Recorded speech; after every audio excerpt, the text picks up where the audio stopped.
शांति। ओम शांति।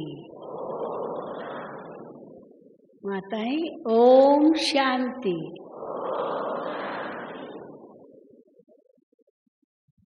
दादी जानकी जी ने 3 बार ओम शांति कहलाना सिखाया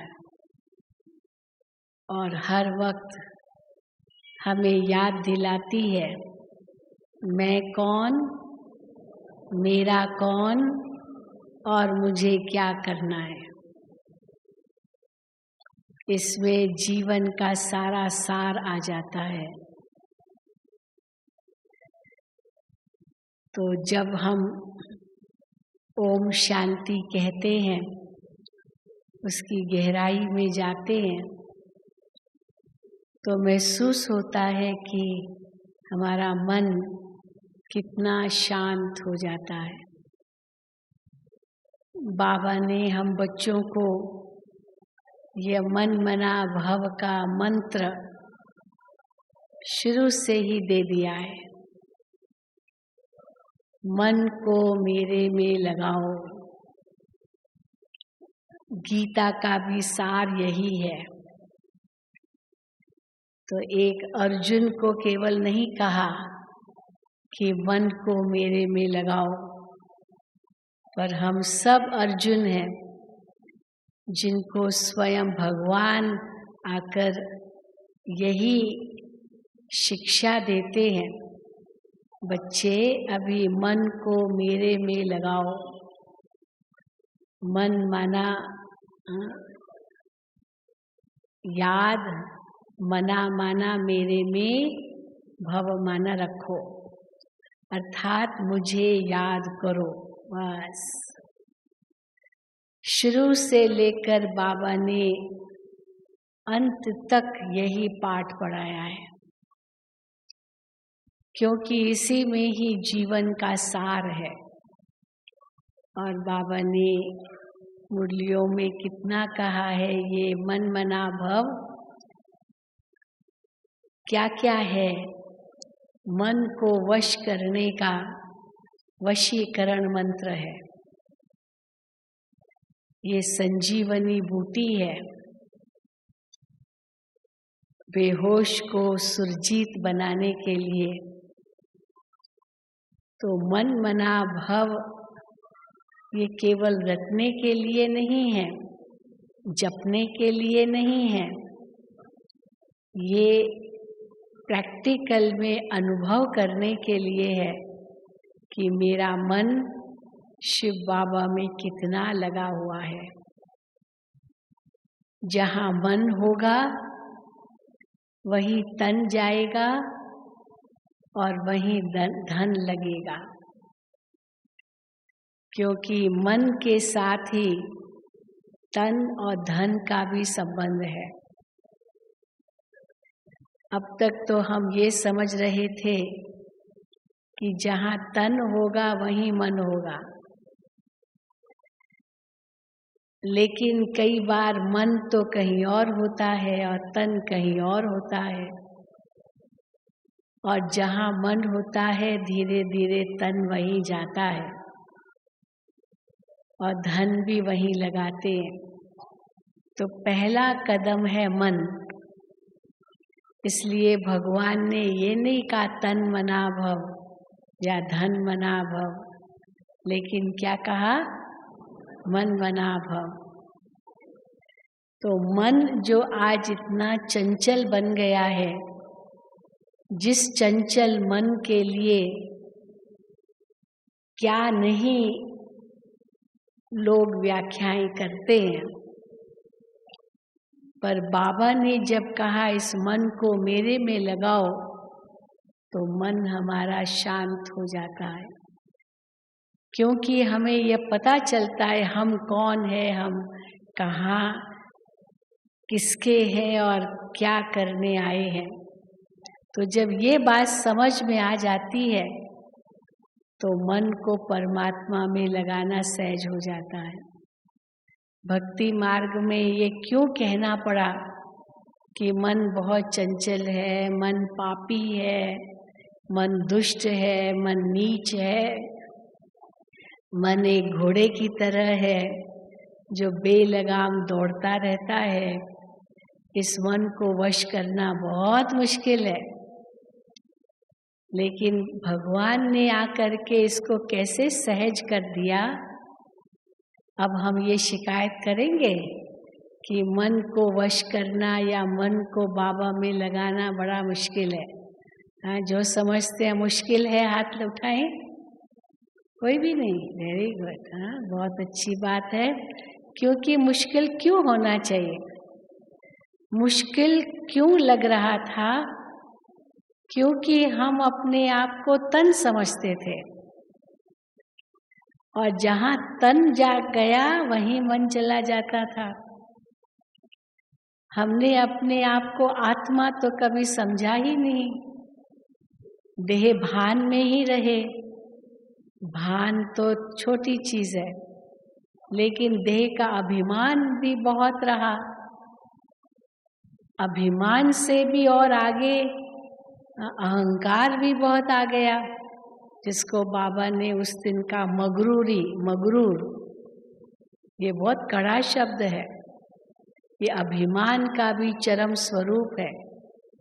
जो मगरूर होता है, अपनी उपलब्धियों का उनको इतना घमंड होता है, जो वो समझता है मैं ही सब कुछ हूँ, मेरे ऊपर तो कोई है ही नहीं, तो मैं ही सब कुछ हूँ।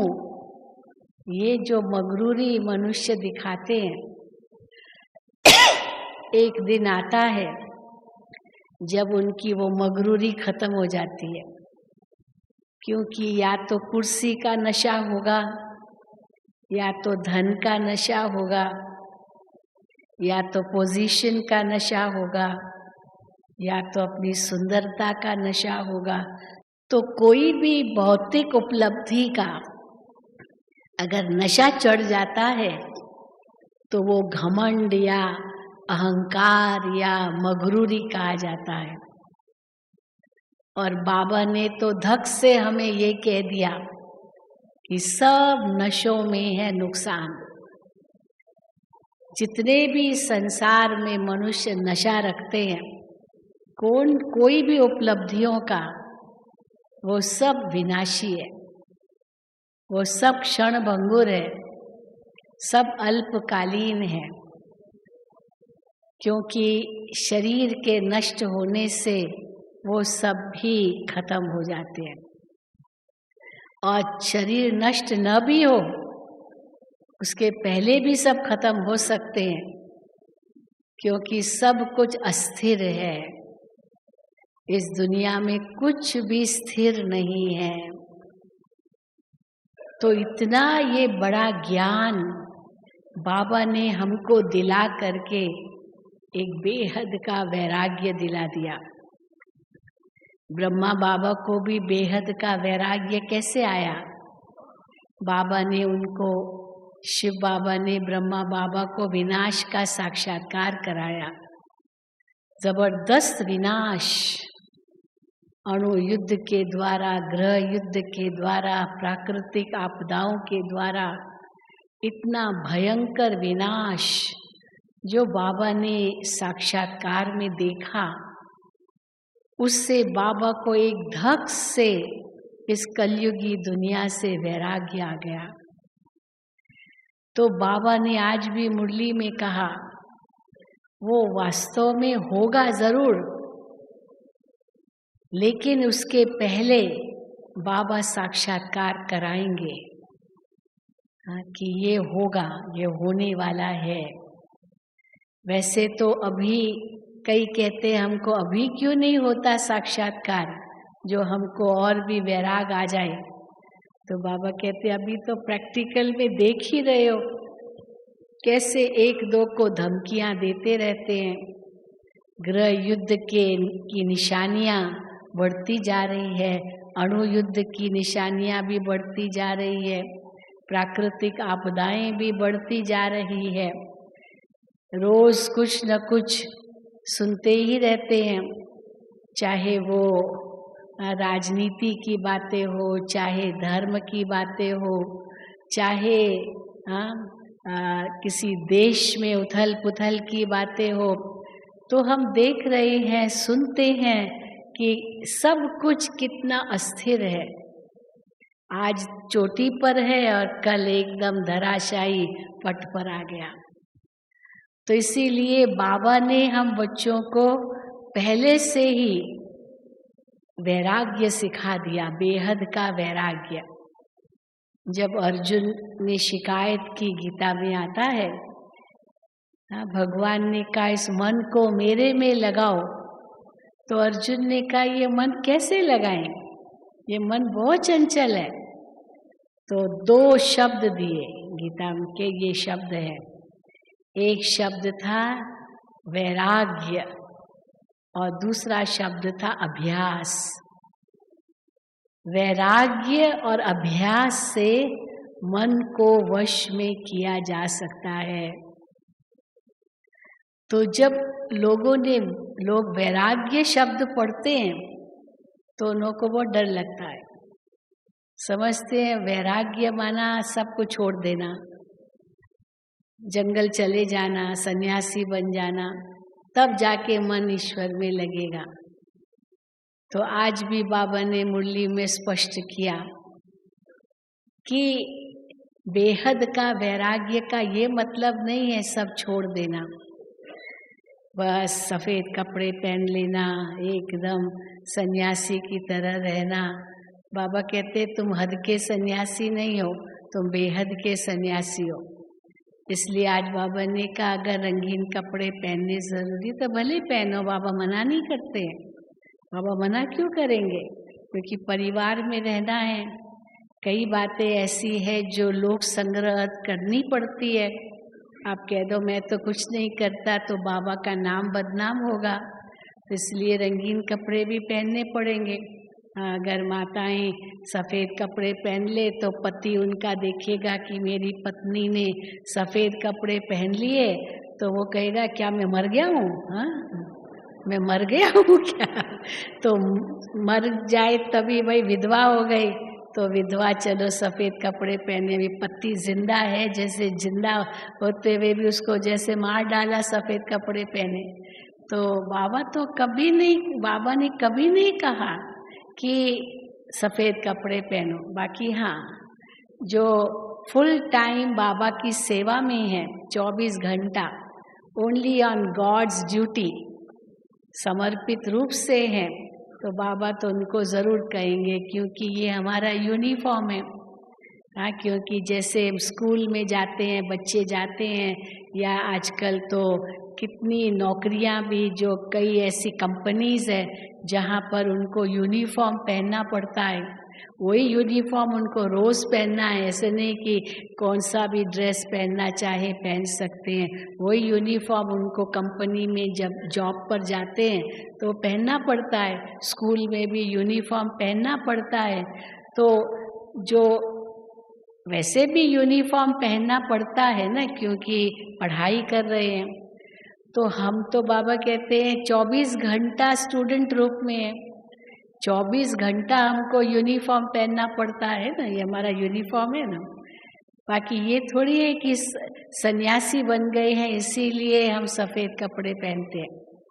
परंतु बाबा घर गृहस्थ में रहने वालों को तो ऐसे नहीं कहते हैं, क्योंकि लोक लाज कुल की मर्यादा चलो मीराबाई ने तोड़ी, तो लोक लाज कुल की मर्यादा के कारण नहीं हम रंगीन पहनते हैं, लेकिन लोक संग्रह, एक होता है लोक लाज कुल की मर्यादा, दूसरा होता है लोक संग्रह।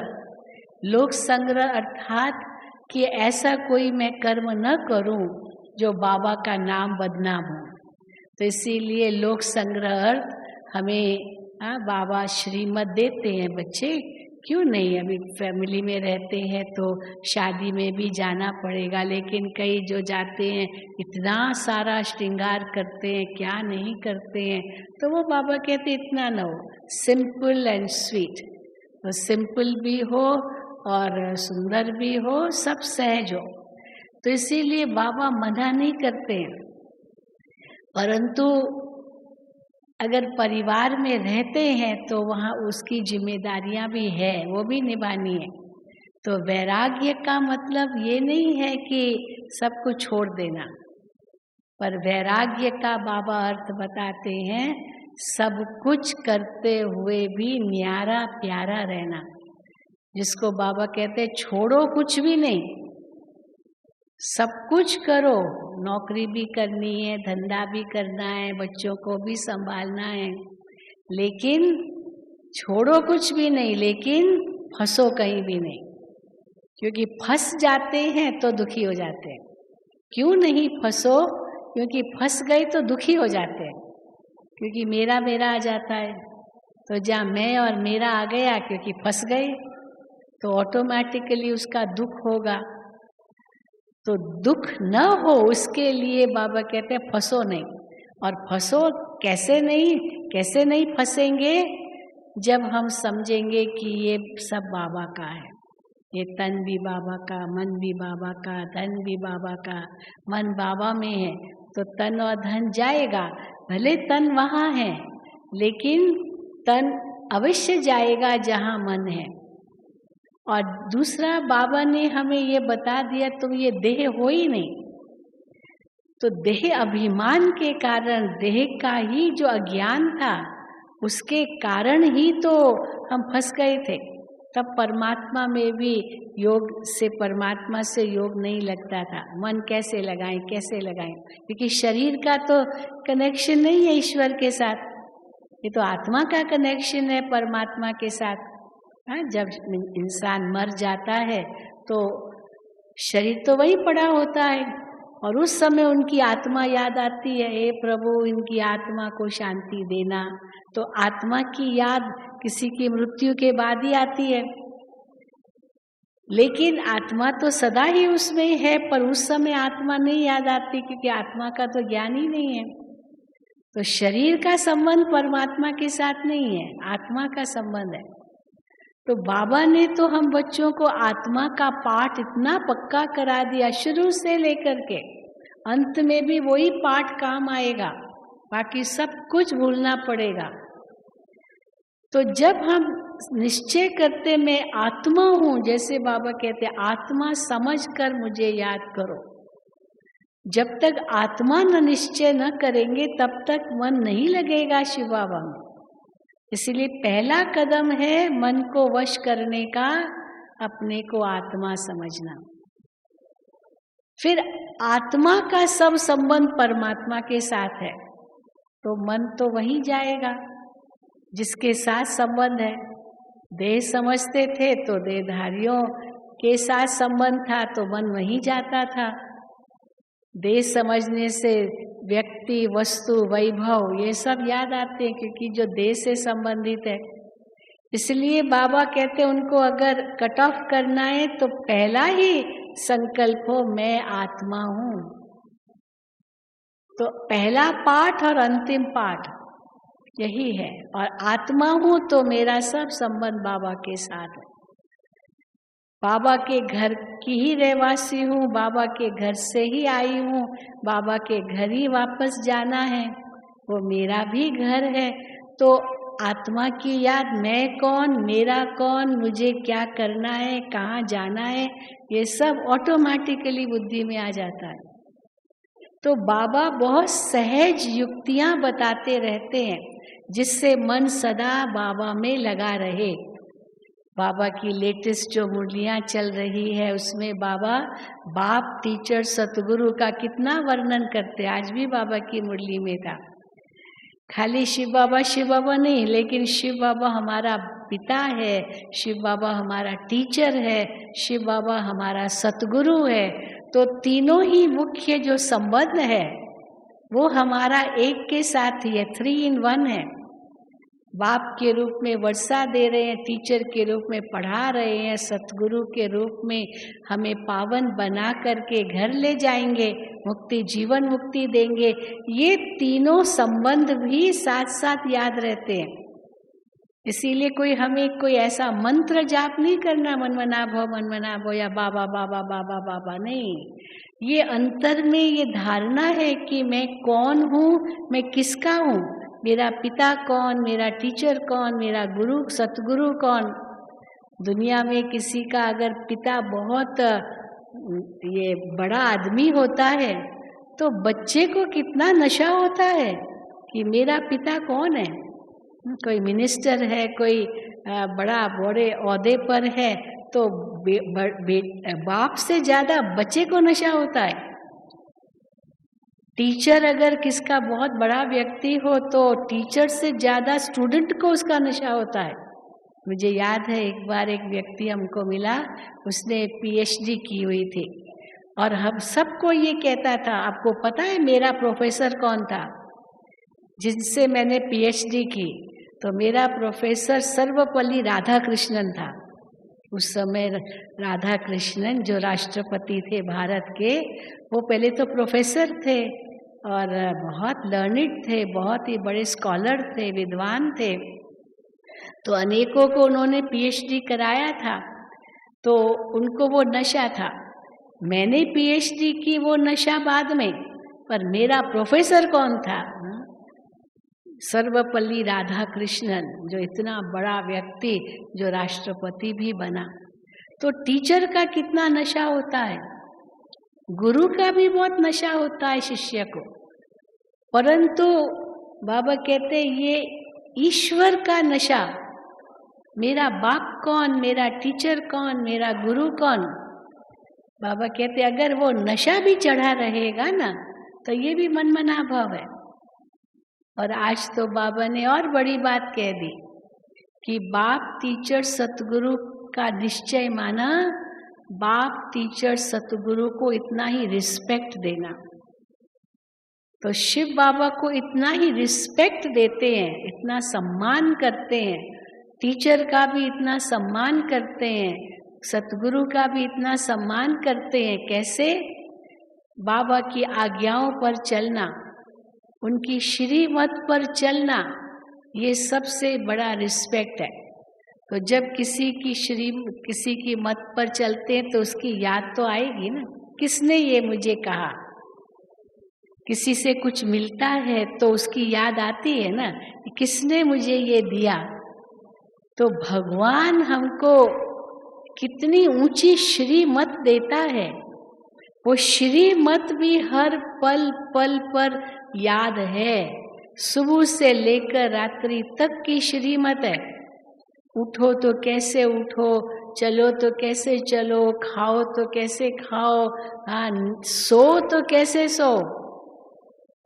संबंध संपर्क सबके लिए बाबा ने हमको श्रीमत दी है। हर चीज, ऐसी कोई बात बाबा की मुरली में नहीं है जो जिसकी श्रीमत न दी हो, हर एक की।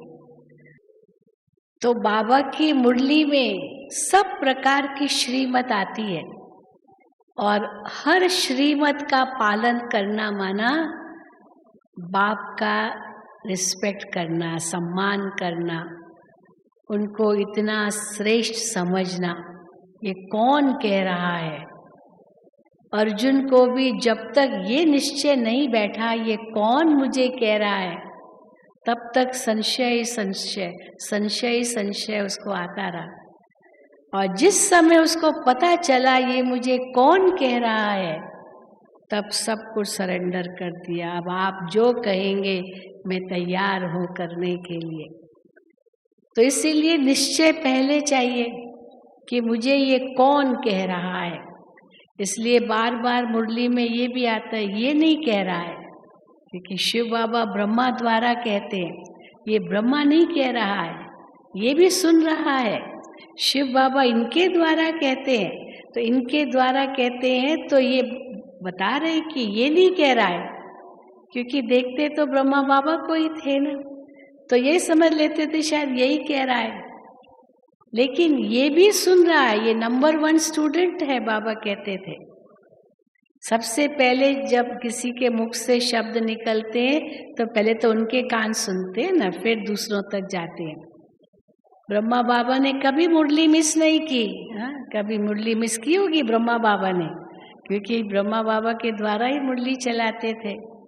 तो इसीलिए नंबर 1 स्टूडेंट भी ब्रह्मा बाबा बने और नंबर 1 कर्मातीत अवस्था संपूर्णता को भी ब्रह्मा बाबा ने प्राप्त किया।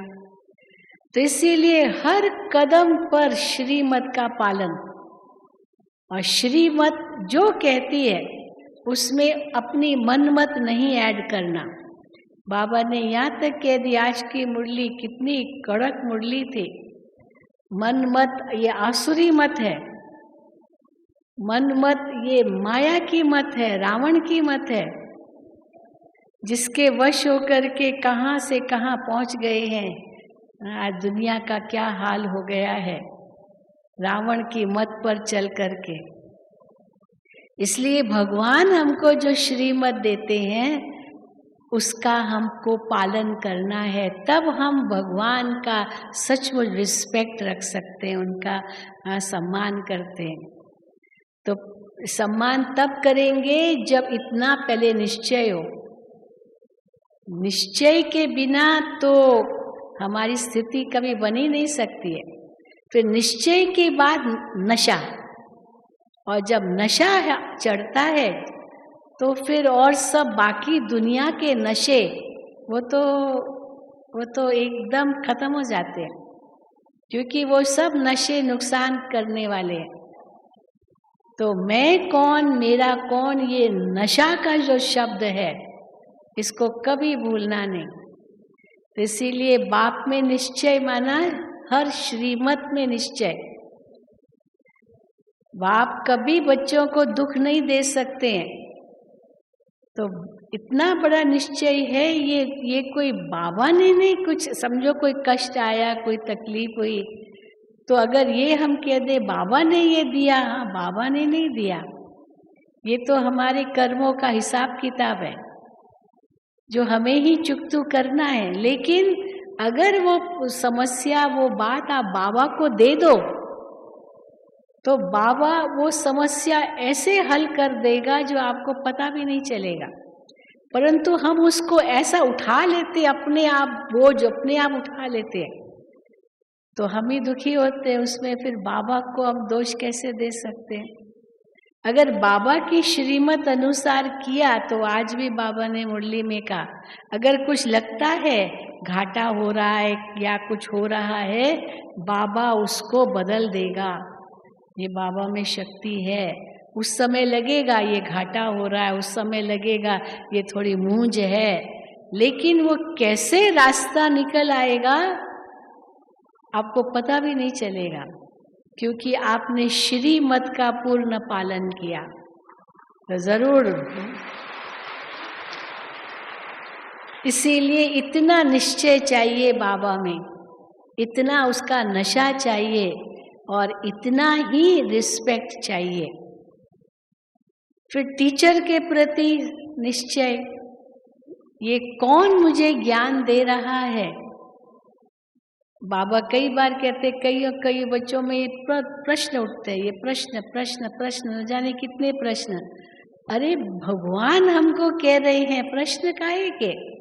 आप विचार सागर मंथन करो, आपको जवाब अपने आप मिल जाएगा। ये ज्ञान इतना स्पष्ट है, हर बात की बात जो भी है सब स्पष्ट है, कुछ भी ऐसे नहीं है। हाँ, भक्ति मार्ग में तो कहेंगे, गुरु कहेगा चाहे आप किसको भी याद करो, जो आपका इष्ट है उसको याद करो।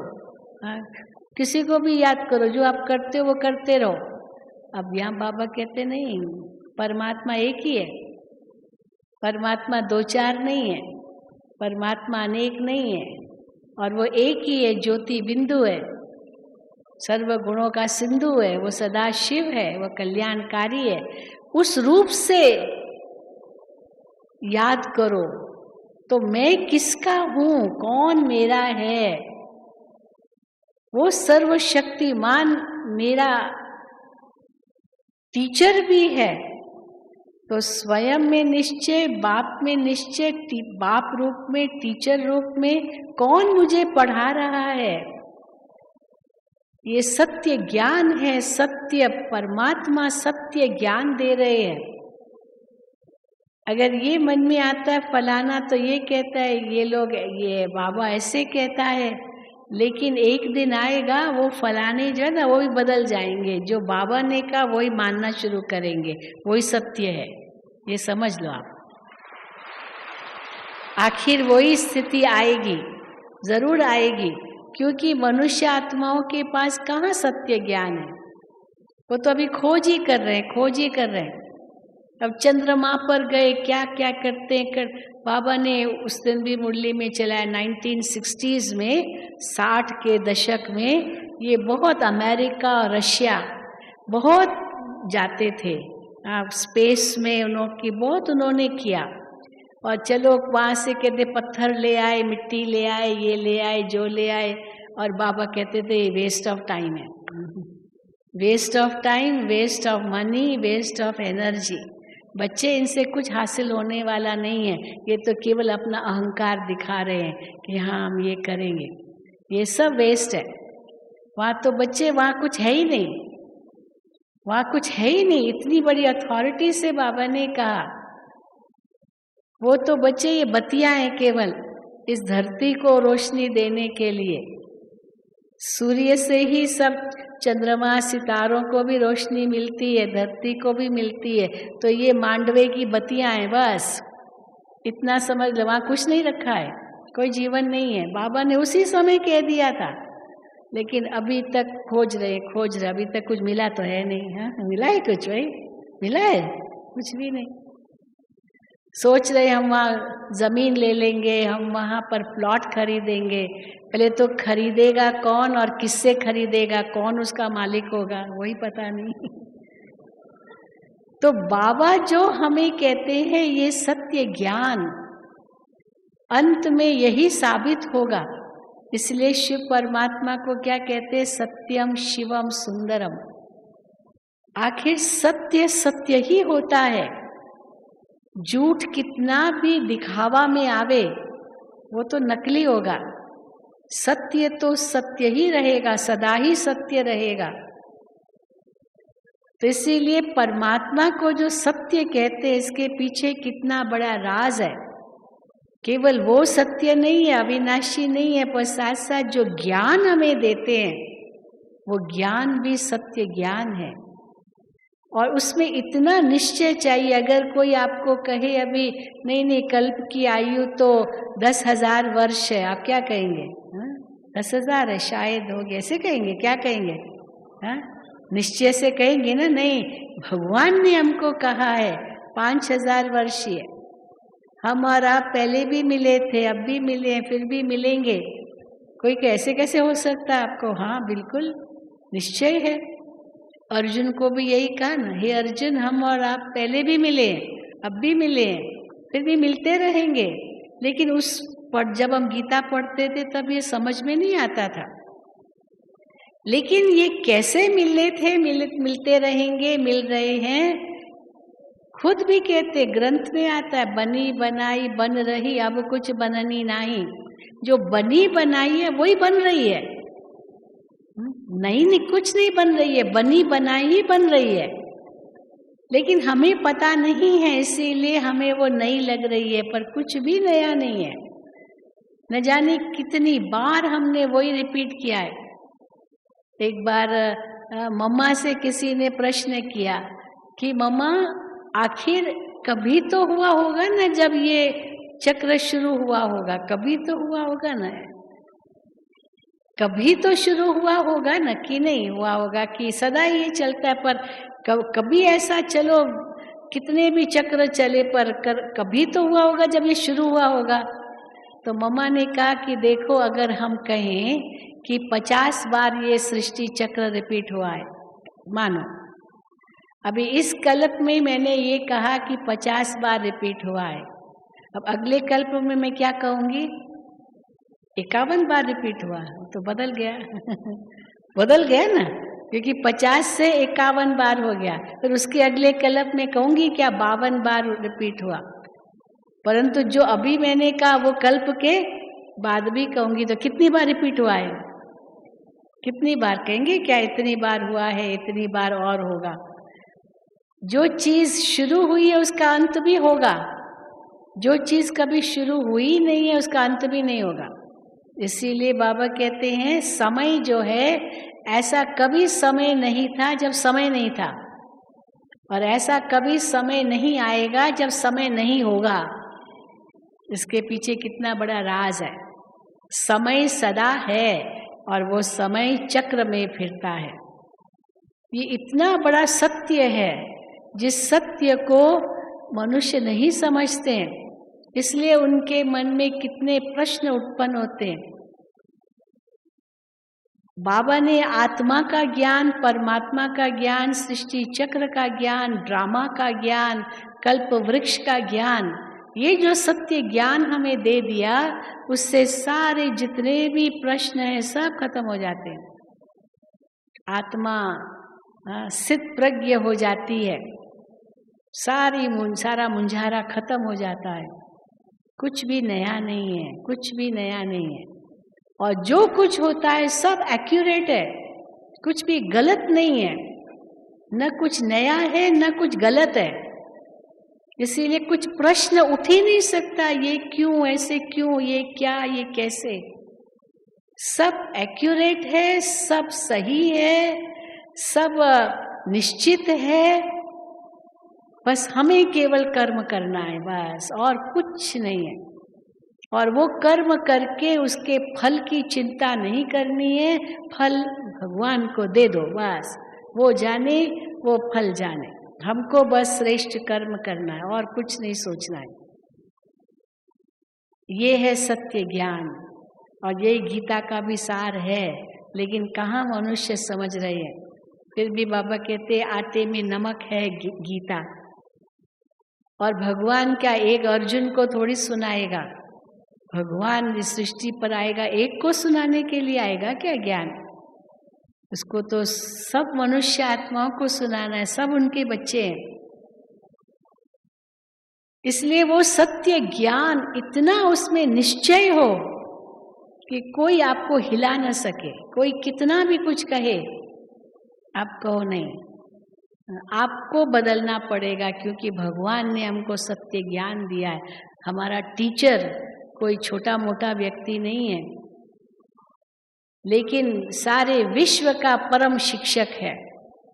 उसका कोई शिक्षक नहीं, इतना नशा दिखाओ। मेरा ऐसा शिक्षक है जिसका कोई शिक्षक नहीं है। मेरा वो बाप है जिसका कोई बाप नहीं। चलो, जिसने कह दिया कि मेरा जो प्रोफेसर था वो सर्वपल्ली राधाकृष्णन था, लेकिन उसने भी तो किसी से पढ़ाई पढ़ी होगी ना। ऐसे थोड़ी प्रोफेसर बन गया या पीएचडी बन गया, कोई उनका भी तो टीचर होगा ना, तो वो तो उनसे ऊंचा हो गया ना। मुझे याद आता है कि जब ये भारत के राष्ट्रपति के अब्दुल कलाम जी वो मधुबन आए थे, तो उन्होंने बहुत अच्छी एक बात सुनाई थी, बहुत सुंदर बात। वो जब अपने गांव गए, तो अपने राष्ट्रपति थे तो परंतु अपने गांव में गए जहां उनका जन्म हुआ था, और जिस स्कूल में उसने पढ़ाई की थी, तमिलनाडु में कहीं रामेश्वरम कहीं उस स्थान पर उसका जन्म हुआ था। तो वहाँ गया और उस स्थान पर गया जहाँ उसने प्राइमरी स्कूल में पढ़ाई की थी। और लकीली उसका जो टीचर था वो बूढ़ा व्यक्ति उससे मिलने के लिए गया। अब इतना बड़ा राष्ट्रपति अब्दुल कलाम जी, वो उस टीचर के आगे झुक गया, उनके चरण छुए, उनके पांव पड़ा, इतना उसके प्रति वो सम्मान व्यक्त किया। अब वो बूढ़ा आदमी जो बिल्कुल 90 साल का मरणासन जैसे है, उसने कहा, अरे राष्ट्रपति हमारे पांव पड़ रहा है। ना ना ना ना, उसने कहा, मैं आपके सामने राष्ट्रपति नहीं हूँ, मैं तो आपका विद्यार्थी हूँ।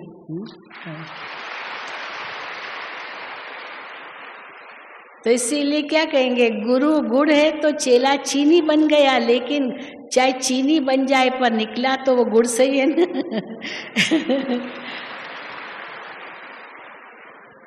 तो इसलिए हमारा वो टीचर है जिसका कोई टीचर नहीं। और स्वामी विवेकानंद ने दुनिया में नाम कमाया, लेकिन फिर भी कहने में आएगा कि स्वामी रामकृष्ण परमहंस का वो शिष्य था। हालांकि स्वामी रामकृष्ण परमहंस ने कोई बाहर कोई यात्राएं नहीं की, और स्वामी विवेकानंद ने तो दुनिया घूम ली, सब जगह उनका नाम हुआ, लेकिन कहने में तो आएगा ना उनका वो शिष्य था। और स्वामी रामकृष्ण परमहंस के लिए भी बताते हैं, वो सदा माँ को याद करता था, माँ शक्ति, काली काली, बस उनके लिए माँ ही सब कुछ थी। और माँ शक्ति, पर वो शक्ति भी किसकी थी? शिव की। तो सब शक्तियां जो भी दिखाते हैं, उन्होंने कहाँ से शक्ति ली? शिव से ही तो ली। अब शिव को तो किसी से शक्ति लेने की जरूरत ही नहीं है, वो तो सबसे ऊंचा है। तो हम वो हैं जो डायरेक्ट उनसे शक्ति लेते हैं जिनको किसी से शक्ति लेने की जरूरत नहीं है। हाँ, देखो ना कैसा, कितना हमारा श्रेष्ठ भाग्य है। तो ऐसा श्रेष्ठ भाग्य का गुणगान करते शिव बाबा को याद करो, ये है सचमुच मन मना भाव। तो मन को मेरे में लगाओ, किस में लगाओ? कौन है वो? और है वो बिंदी। बाबा कहते बिंदी है ना, खिसक जाती है। पारा होता है ना, हाथ में पारा मर्क्यूरी उठाते ना, तो अब उसको जैसे पकड़ो ना फिसल जाएगा, पारा हाथ में नहीं आता है। तो बाबा की याद भी वो पारे की तरह है जो खिसक जाती, वो बिंदी खिसक जाती है। तो वो पर बिंदी होते हुए भी वो अनंत है, गुणों का सागर है। तो जब ये हम अंदर में सोचते हैं तो उनकी शक्ति का हमें अनुभव होता है कि वो बिंदु में सिंधु है और मैं भी बिंदु हूँ। बाबा कितना सरल रूप से हमें अपनी पहचान देते हैं। बच्चे, मैं तुम्हारे से अलग थोड़ी हूँ, मैं भी तुम्हारी तरह एक आत्मा ही हूँ, लेकिन मैं परम आत्मा हूँ। आत्मा और परमात्मा का अगर साक्षात्कार दोनों का हो जाए तो आत्मा का साक्षात्कार है या परमात्मा का है ये पता नहीं चलेगा, क्योंकि दोनों ही ज्योति बिंदु है। तो कई बार हम बाबा को याद करते तो मैं बिंदु एक बिंदु के साथ हूँ, दोनों बिंदु मिलकर के आपस में बातें करते हैं। ऐसा भी सुंदर अनुभव आप कर सकते हो। तो बिंदु बिंदु से क्या बात करेंगे? ये शरीर है तो बहुत बातें होती है, संसारी बातें होती है, पर मैं बिंदु में इतना ज्ञान समाया हुआ है। शिव बाबा बिंदु में भी इतना ज्ञान समाया हुआ है, उस ज्ञान के सागर से मैं आत्मा शक्ति ले रही हूँ। तो केवल बिंदु नहीं देखते हैं, उस बिंदु में सिंधु देखते हैं। एक बिंदु है परंतु उस बिंदु में कितना बड़ा सिंधु है। अब उस परम शक्ति से, परम स्रोत से मैं आत्मा संबंध जोड़ रही हूँ। वो ऐसा सतगुरु है जिस सतगुरु से हम कौन सा वरदान प्राप्त करते हैं? पवित्रता का वरदान। ये कितना बड़ा वरदान है। मुक्ति, जीवन मुक्ति तो मुझे मिलेगी ही ऐसे सतगुरु से, लेकिन इस संगम पर सबसे बड़ा वरदान जो हमें प्राप्त होता है वो पवित्रता का मिलता है, जिसको दुनिया में सन्यासी तक असंभव मानते हैं। असंभव मानते हैं कि पति पत्नी एक साथ रहे लेकिन दृष्टि विचलित न हो, वो असंभव मानते हैं। आपको मैं बताऊं, हम लोगों ने ये एक संत सम्मेलन रखा था। संत सम्मेलन में कई महात्माओं को, सन्यासियों को, महामंडलेश्वरों को बुलाया था सब तरफ से। बहुत बड़ा सम्मेलन रखा था, यहाँ मधुबन में ही ओम शांति भवन में रखा था। तो उस समय जो भी बाबा के ऐसे बच्चे जो बाल ब्रह्मचारी युगल है, उनको भी आमंत्रित किया था, और ताकि उनका भी इन सन्यासियों के साथ डिस्कशन हो। तो उन्होंने इनके आगे अपना अनुभव सुनाया। ये बाल ब्रह्मचारी युगलों ने अपना अनुभव सुनाया कि कैसे हमारी दृष्टि वृत्ति इतनी पवित्र है क्योंकि भगवान हमारे साथ है। तो बाबा जैसे कहते ज्ञान की तलवार बीच में है, तो कभी दृष्टि विचलित नहीं होती है। तो इन्होंने अपना अनुभव सुनाया। कम से कम 20 ऐसे युगल आए थे जिन्होंने अपना अनुभव सुना। हम साथ में रहते हैं लेकिन पवित्र रहते हैं, पवित्र जीवन है। आपको आश्चर्य होगा, उन सन्यासियों ने माना ही नहीं, ये हो ही नहीं सकता है, यहाँ तक उन्होंने कह दिया। अब बताओ, वो खुद कह रहे हैं लेकिन उन्होंने नहीं माना।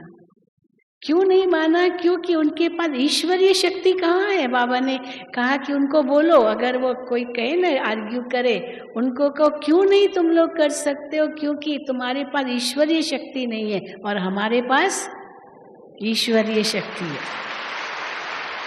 बाबा ने उस दिन भी मुरली में कहा कि कोई आपसे ये बहस करे तो उनको ये बताओ क्यों मुश्किल लगता है, क्योंकि ईश्वरीय शक्ति नहीं है। तो जब बाबा कहते ज्ञान की तलवार बीच में रखो, ये ज्ञान की तलवार रखना माना बाबा को बीच में रखो। मैं आत्मा भी बाबा का बच्चा, ये आत्मा भी बाबा का बच्चा, हम सब बाबा के बच्चे हैं। तो भले ये नहीं कहो भाई बहन है, क्योंकि लोग समझेंगे नहीं, इसलिए तो कहते ये ब्रह्मा कुमारियां भाई बहन बना देती है। हम कहते हमारे पास कोई जादू की छड़ी है, लो बन जाओ भाई बहन जैसे जादूगर करते हैं, कोई चीज ऐसे जादू की छड़ी घुमाई और वो फूल को कबूतर बना दिया। तो ऐसे थोड़ी कोई जादू की छड़ी है ना, हमारे पास कोई चमत्कार को नमस्कार है, या कोई चमत्कार तो कुछ दिखाते नहीं है।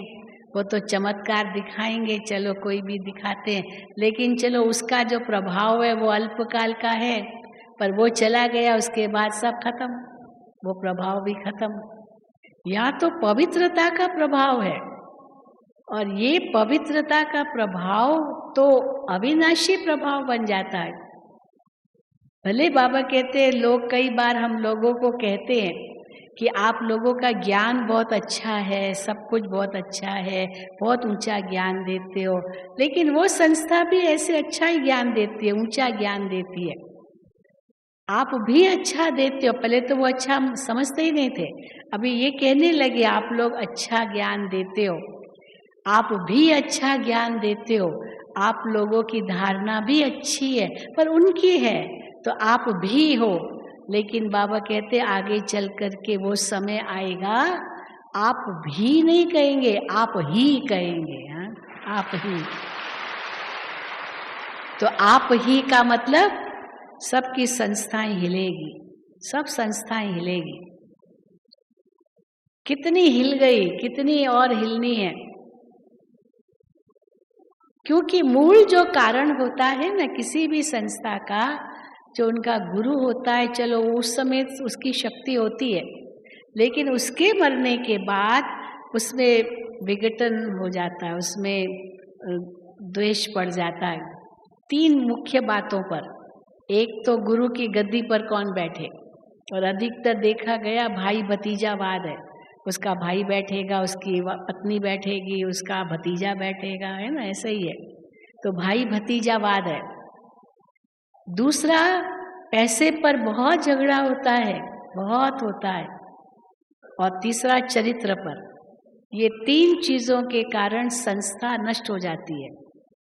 एक तो कौन बैठे गद्दी पर, और भाई भतीजावाद है, भले वो योग्य न भी हो, लेकिन मेरा भाई है, मेरी पत्नी है, मतलब वो ही बैठे, उसके साथ ही सब पीढ़ी चले। और धन वो ट्रस्ट वगैरह कुछ नहीं, तो कहाँ जाता है, किसके पास जाता है, कुछ पता नहीं। और तीसरा, चरित्र।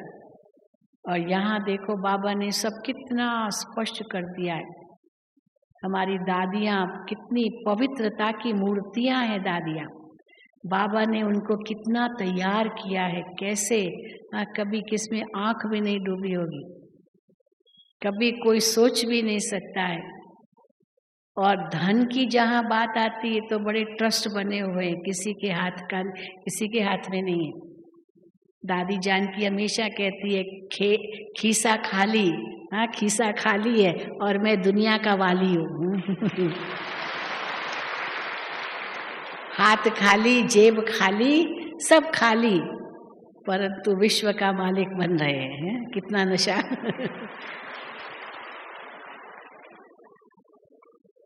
तो इस और यहाँ कोई भाई भतीजावाद नहीं।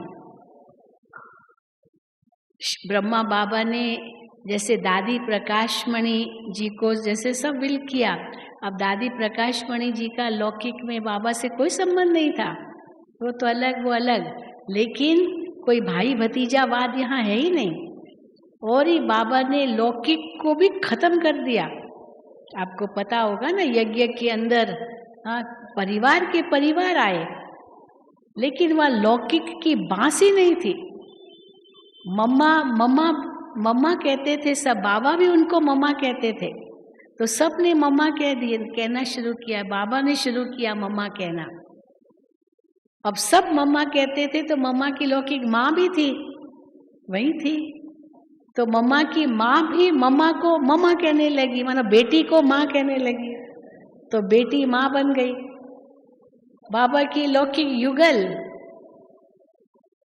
वो बड़ी बाबा को बाबा कहने लगी और बाबा उनको बच्ची कहने लगे, का युगल भी बच्ची बन गई, पति भी बाप बन गया। मानो ये संबंध सारे अलौकिक हो गए, लौकिक की तो जरा भी बांस नहीं थी। कितने ऐसे थे, पता भी नहीं चलता था कि ये कोई युगल भी है आपस में। विश्व किशोर भाव थे और संतरी दादी थे, हाँ युगल थे। कैसे बाबा के साथ वो भी समर्पित हो गए, लेकिन किसी को नहीं पता चला कि ये कोई युगल है, क्योंकि दृष्टि इतनी पवित्र, इतनी न्यारे, इतने प्यारे, कितने सब देह के जो धर्मों, देह के संबंधों की बांस ही खत्म हो गई, क्योंकि आत्म अभिमानी स्थिति थी। तो बाबा हम बच्चों को इतना ऊंचा ले जाते हैं, ऐसा हमारा सतगुरु है। और ऐसा सतगुरु जो बाबा कहते हैं कि तुमको यहाँ छोड़ के नहीं जाऊंगा, साथ ले जाऊंगा। ऐसा नहीं बाबा चला गया है, नहीं, पढ़ाई चल रही है, कार्य भगवान का चल रहा है, संपूर्ण होकर के ही घर जाना है, बाबा हमको ले जाएंगे। शुरू से बाबा कहते आए हैं, लेकिन उस समय कुछ समझा नहीं था, नहीं समझा था कि कैसे ले जाएंगे। क्या सोचा था कि बस बाबा मम्मा सब, दादियाँ सब, ये सब अंत तक रहेंगे और अंत में सब साथ जाएंगे।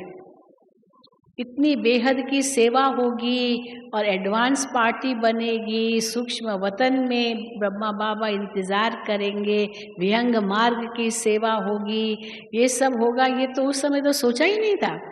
सोचा होगा क्या यज्ञ में जब 14 साल रहे? कुछ भी नहीं, बस साथ है, साथ रहेंगे और साथ जाएंगे, बस यही सोचा था, और कुछ आगे नहीं सोचा था।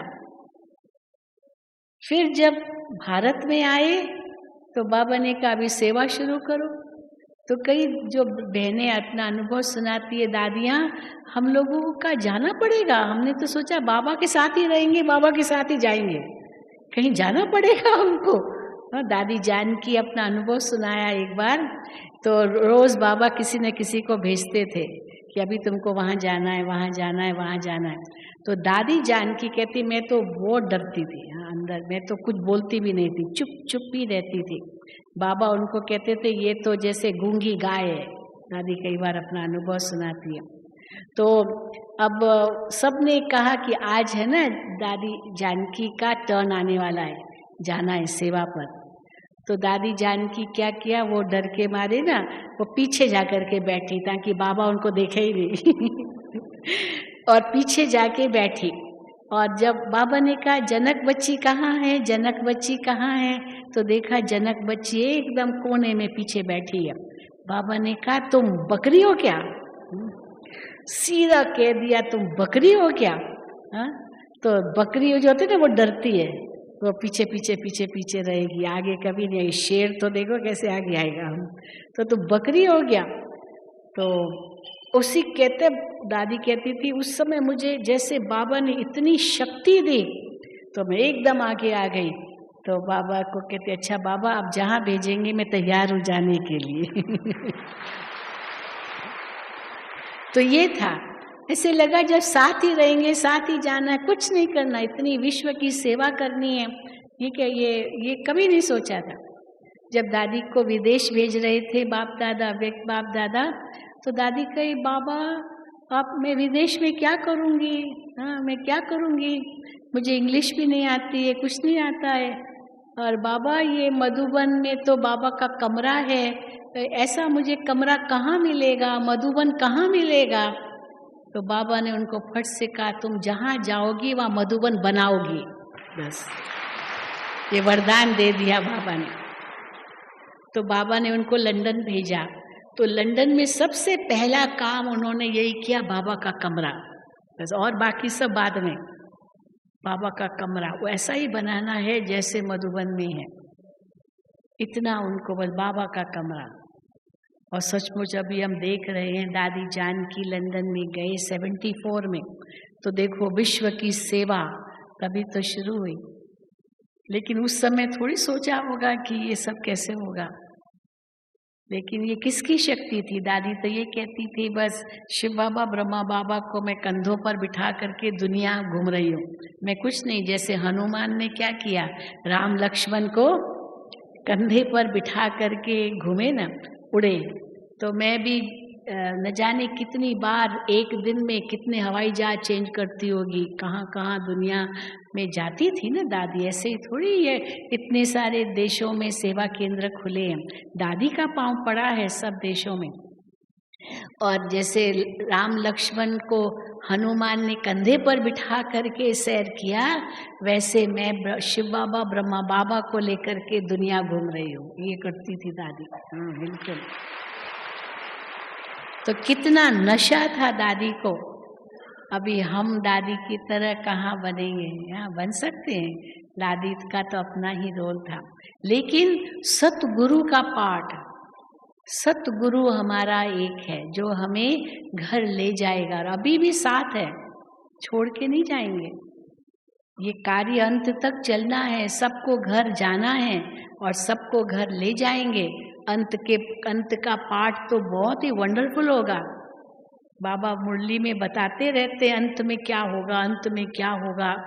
आज भी बाबा ने कहा रिजल्ट आउट होगी, साक्षात्कार होंगे, एक एक की रिजल्ट आउट होगी, कौन क्या बनेगा। जैसे एग्जामिनेशंस होते हैं ना, तो एग्जामिनेशन के बाद जब रिजल्ट आउट होती है तो उस समय वो पता चलता है किसको डिस्टिंक्शन मिला, वो नंबर्स होते हैं, तो हर एक का पता चल जाता है हर एक को, क्योंकि अपने अपने मित्र होते हैं, उनका नंबर भी पता होता है।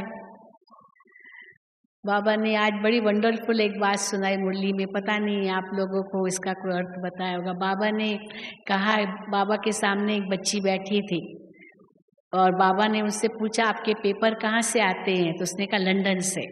तो वो एक मिसाल है, हमारी लंदन में ज्योति बहन रहती है, तो ज्योति और जयंती ये दोनों जैसे सखियाँ थी, तो दोनों ही पूना की।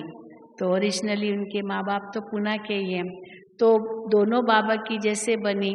तो जयंती को तो बाबा ने विदेश भेजा, तो ज्योति जो थी वो यहाँ आबू में पढ़ती थी, माउंट आबू में सोफिया स्कूल है, वहाँ वो पढ़ती थी। क्योंकि उसने कहा बस मुझे बाबा के नज़दीक रहना है, तो यहाँ के स्कूल में वो पढ़ती थी और शनिवार रविवार बाबा के पास आती थी, 2 दिन रहती थी, छुट्टी थी, बाकी स्कूल में बोर्डिंग स्कूल में रहती थी। तो बाबा ने उनसे पूछा कि बच्ची तुम्हारे पेपर कहाँ से आते हैं? तो कहा लंदन से। तो उस समय जो एग्जामिनेशन थे, मैंने भी वही परीक्षा पास की है, उस जैसे अभी एसएससी है ना, SSC secondary senior secondary board जो है, तो वो एसएससी के बदले आईएससी था, Indian school certificate. Secondary school certificate की बजाय इंडियन स्कूल सर्टिफिकेट, और उस समय वो पेपर लंदन से आते थे, तो वो लंदन से आते थे और लंदन में करेक्ट होने जाते थे। तो जब उसने कहा कि बाबा मेरे पेपर लंदन से आते हैं, तो वो मुझे अपना अनुभव सुना रही थी कि बाबा ने उससे पूछा था। तो फिर बाबा ने पूछा कि आपके पेपर कहाँ से आते हैं, आपका क्वेश्चन पेपर कहाँ से आता है? तो क्या जवाब दिया? ऊपर से आता है। मुरली सुनी कि नहीं सभी ने? तो कहाँ से आता है प्रश्न पेपर, टेस्ट पेपर? ऊपर से आता है। ऊपर से आता है माना, कभी ये सोचा ऊपर से आता है माना? ऊपर से आता है कोई का पेपर आएगा। लेकिन सूक्ष्म वतन की बात है, सूक्ष्म वतन में सब स्पष्ट हो जाएगा। सब स्पष्ट हो जाता है। साक्षात्कार, तो साक्षात्कार से पता चलेगा कौन किसकी कौन सी स्थिति है। ये है पेपर आना। तो उस पेपर में मैं कहाँ तक पास होऊंगा ये सबको पता चल जाएगा। तो पेपर माना जो माया की परीक्षा है वही है। तो कौन कितना पास हुआ कितना फेल हुआ वो बाबा कहते हैं अंत में पता चलेगा। और अंत में पता चलने के बाद फिर उसी अनुसार घर चलेंगे। कोई साथी बनेंगे, कोई बाराती बनेंगे। और बाबा हर बात में कहते बच्चे नंबरवार पुरुषार्थ अनुसार, नंबरवार पुरुषार्थ अनुसार। हर दूसरे तीसरे लाइन में बाबा यही कहते हैं, नंबरवार पुरुषार्थ अनुसार। तो सब एक जैसे कहाँ होते हैं? बाप के बच्चे भी सब एक जैसे नहीं होते हैं, टीचर के स्टूडेंट्स भी सब एक जैसे नहीं होते हैं, गुरु के शिष्य भी सब एक जैसे नहीं होते, सब नंबरवार पुरुषार्थ अनुसार। तो हर एक अपने आप को देखे, मेरा नंबर कौन सा है? मैं आगे हूँ या पीछे हूँ? तो आगे कैसे आ सकते हैं? जब पूरे इस वशीकरण मंत्र को इतना पक्का करेंगे जो मन और कहीं नहीं जाए, एक ही बस मन मना भाव में सदा रहे। यही है मन को वश करने का मंत्र, मन मना भाव। ओम शांति, ओम शांति, ओम शांति।